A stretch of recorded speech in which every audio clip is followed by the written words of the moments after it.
اصول ہے۔ نمبر 1، مشغولیت کے ساتھ اللہ تبارک و تعالیٰ کی یاد یعنی ذکر۔ دنیا کی مشغولیت اللہ تعالیٰ کی یاد بھلا دیتی ہے اور آئینہ دل کو مقدر کر دیتی ہے، اس لیے کسی تریاک سے اظہار کا علاج کیا جائے۔ وہ تریاک یہ ہے کہ مشغولیات سے پہلے یا بعد میں یا ساتھ اذکار مسنونہ کیے جائے جو آدمی کو ان مشاغل پر مطمئن ہونے سے روکے، اور وہ اذکار ایسے مضامین پر مشتمل ہو جو منعم حقیقی کی یاد دلائے اور ذہن کو بارگاہ بیچگو کی طرف پھیرے، جیسے کھانے سے پہلے بسم اللہ اور کھانے کے بعد دعا مشروع کی، تاکہ کھانا پینا غفلت کا باعث نہ بنے بلکہ اللہ تعالیٰ کی یاد تازہ کرے۔ نمبر 2، شیطانی کام کی ممانعت اور ملکوتی افعال و ہیئات کی ترغیب۔ بعض کام شیاطین کے مزاجوں سے مناسبت رکھتے ہیں، پس جو شخص ان افعال و ہیئات کو اپنائے گا وہ شیاطین سے نزدیک ہوگا اور ان کا برا رنگ اس پر چڑھے گا۔ اس لیے ضروری ہے کہ ان افعال و ہیئات سے روکا جائے، خواہ وہ کراہیت کے طور پر روکا جائے خواہ تحریم کے طور پر، جیسی مصلحت ہو ایسا کیا جائے۔ جیسے ایک چپل پہن کر چلنا، بائیں ہاتھ سے کھانا پینا، اوندھا سونا برے کاموں میں سے ہے، اس لیے ان سے روکا گیا۔ اس کے برخلاف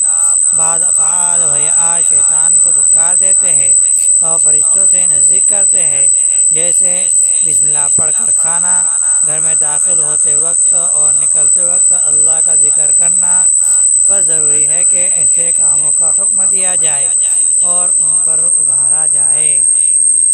نمبر 3، ضرر رسا ہیئتوں سے بچنے کی ہدایت۔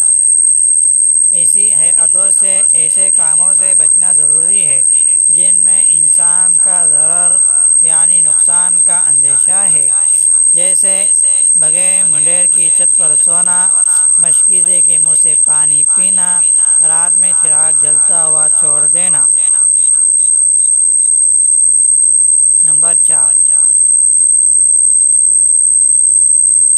عیش پسندی کے اسباب کی ممانعت اور اجمیوں کے عادات سے بچنے کی ہدایت۔ ایران و روم کے لوگ عیش پرستی میں مبتلا ہو گئے تھے اور ٹھاٹھ سے زندگی گزارنے میں مبالغے کی حد تک بڑھ گئے تھے، جبکہ عیش و عشرت کا سامان ڈھیر و مال خرچ کیے بغیر حاصل نہیں ہوتا، آسانی سے مال ہاتھ نہیں آتا، اس کے لیے پاپڑ بیلنے پڑتے ہیں اور شب و روز کی محنت درکار ہوتی ہے۔ ایسی صورت میں آخرت کی تیاری کے لیے وقت نہیں بچتا، اس لیے ضروری ہوا کہ ان عادات و اطوار کی مخالفت کی جائے اور عیب پسندی کی بڑی بڑی چیزیں حرام ٹھہرائی جائے، جیسے ریشمی اور ارغوانی لباس اور تکیے اور سونے چاندی کے برتن، سونے کا بڑا زیور اور وہ کپڑے جن میں تصویر بنی ہوتی ہو، اور ایسے ہی اور چیزیں جو انتہائی مرفہ حالی کے قبیل کی نہیں ہے، ان کے لیے عام ضابطہ بنایا جائے کہ ان عادات کو اختیار کرنا مکروہ ہے اور رفاہیت کی ان چیزوں کو چھوڑ دینا مستحب ہے۔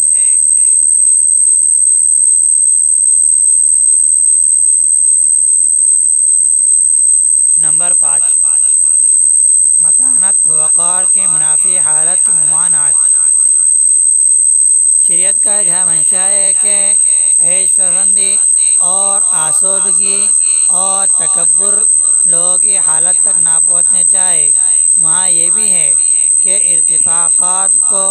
یعنی زندگی گزارنے کو جنگلی اور پہاڑی لوگوں کی حالت تک گرنے بھی نہ دیا جائے، ورنہ انسانوں اور جانوروں کی معیشت میں کچھ فرق باقی نہیں رہے گا۔ شریعت کی روشنی میں، شریعت کی نظر میں پسندیدہ میانہ روی ہے، یعنی مال ہو یا نہ ہو تو ایک درمیانہ حالت پر چلا جائے، نہ یہ ہو کہ خوب مال ہو تو خوب دکھلاوا ہو اور بڑی بڑی آرام کی چیزیں ہو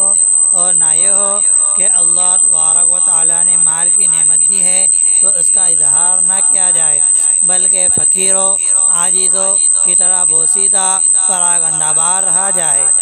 حدیث شریف میں ہے کہ ایک صاحب بوسیدہ کپڑوں میں آئے جبکہ اللہ تعالیٰ نے ان کو سب کچھ دے رکھا تھا، تو آپ صلی اللہ علیہ وسلم نے ان سے فرمایا، جب اللہ تعالیٰ نے تجھے مال دیا ہے تو اللہ تعالیٰ کی نعمت اور اعزاز کا اثر